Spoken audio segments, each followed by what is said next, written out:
रात के अंधेरे में जब पूरा शहर नींद में डूबा था, अयान अपने कुत्ते ब्रूनो के साथ पुराने किले के पास से गुजर रहा था। वह एक पशु चिकित्सक था और एक इमरजेंसी केस के चलते शहर के बाहरी इलाके में जाना पड़ा था।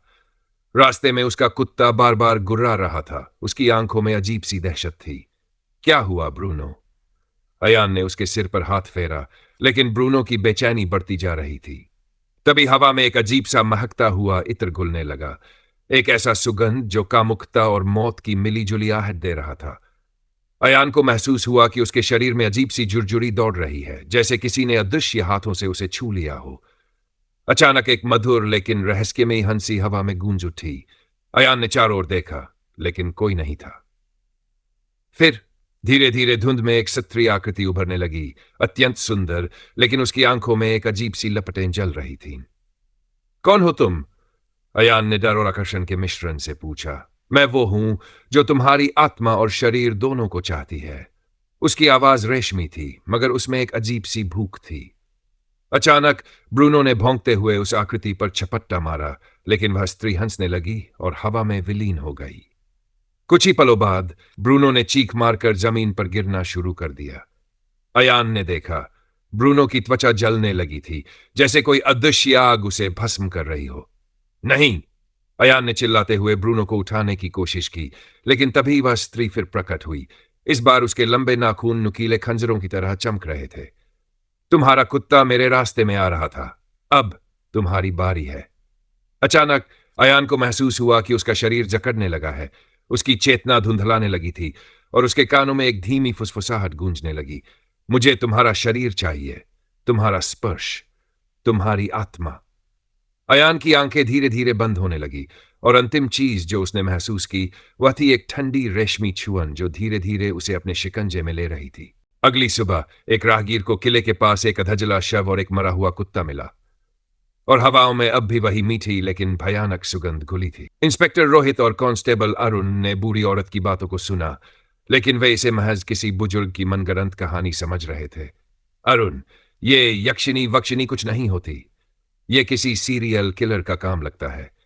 हमें और गहराई से जांच करनी होगी, रोहित ने सख्त लहजे में कहा।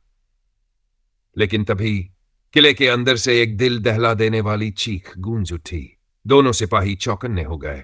रोहित ने अपनी रिवॉल्वर निकाली और किले के अंदर बढ़ने लगा।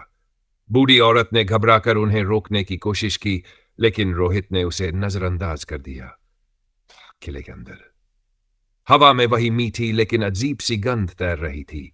जगह जगह मकड़ियों के जाले और दीवारों पर पुराने समय के चित्र उकेरे हुए थे, लेकिन उनमें से एक चित्र ने रोहित का ध्यान खींचा। एक सुंदर स्त्री जिसके चारों ओर जलते हुए पुरुषों के शव पड़े थे। सर, ये देखिए, अरुण ने कांपते हुए कहा। रोहित ने दीवार को गौर से देखा।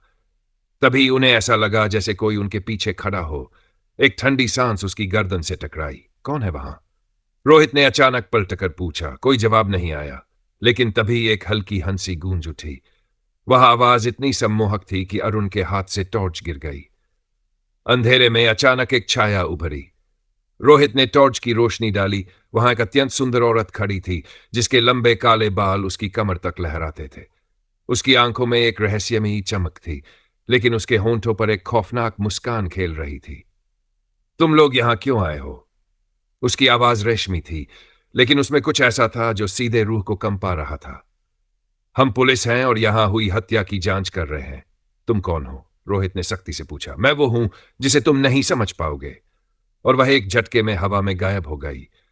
रोहित और अरुण पीछे हटे ही थे कि अचानक एक भारी दरवाजा अपने आप बंद हो गया। किला अब पूरी तरह सील हो चुका था और वे दोनों अंदर फंस चुके थे। किले का भारी दरवाजा जोरदार आवाज के साथ बंद हो गया। रोहित और अरुण ने तुरंत उसे खोलने की कोशिश की, लेकिन ऐसा लगा मानो कोई अदृश्य शक्ति उसे पकड़कर रोक रही हो। सर, हम फंस गए हैं। अरुण की आवाज डर से कांप रही थी। रोहित ने चारों तरफ देखा। अंधेरे में किले की दीवारों पर पुराने समय की कुछ आकृतियां बनी थीं। पुरुषों के झुके हुए शव और उनके ऊपर खड़ी एक स्त्री जिसकी आंखें चमक रही थीं। यह क्या हो सकता है? रोहित बुदबुदाया। तभी हवा में फिर वही मीठी लेकिन अजीब सी गंध तैर गई। अरुण के नथुने फड़कने लगे और उसकी आंखें धीरे धीरे बोझिल होने लगीं। सर, मुझे नींद आ रही है। मुझे ऐसा लग रहा है जैसे अरुण लड़खड़ाने लगा। रोहित ने उसका कंधा झकझोर दिया। संभल कर अरुण, ये कोई सामान्य चीज नहीं है। तभी अचानक चारों ओर धीमी धीमी हंसी गूंज उठी। वह हंसी किसी एक इंसान की नहीं थी, बल्कि कई आवाजों का मेल थी। और फिर एक कोने में हल्की सी रोशनी चमकी और उसी स्त्री की आकृति उभरी, वही जिसने दरवाजे से पहले उन्हें पुकारा था। लेकिन अब उसकी आंखों में एक अजीब सी लाल चमक थी। उसके लंबे बाल हवा में लहरा रहे थे और उसके होठों पर वही खतरनाक मुस्कान थी। तुम्हें यहां नहीं आना चाहिए था इंस्पेक्टर, उसने धीरे से कहा। रोहित ने तुरंत अपनी रिवॉल्वर तान दी। तुम कौन हो? मैं वो हूं जो सदियों से जीवित हूं। मैं वो हूं जिसे पुरुषों की आत्मा चाहिए, उनकी इच्छाएं चाहिए, उनकी हवस चाहिए। अचानक अरुण जमीन पर गिर पड़ा। उसके शरीर में झटके आने लगे और उसकी आंखें सफेद पड़ गई। अरुण! रोहित ने उसे उठाने की कोशिश की, लेकिन तभी स्त्री ने हवा में हाथ घुमाया और रोहित के हाथ पैर जकड़ गए, जैसे कोई अदृश्य रस्सी उसे खींच रही हो। अब तुम्हारी बारी है इंस्पेक्टर। वह मुस्कुराई। रोहित की आंखों में अंधेरा छाने लगा। उसकी सांसें तेज हो गई और फिर उसने महसूस किया कि कोई ठंडी रेशमी छून उसके चेहरे को सहला रही थी। क्या रोहित बच पाएगा? क्या यह यक्षिणी सच में है या कोई रहस्यमयी शक्ति?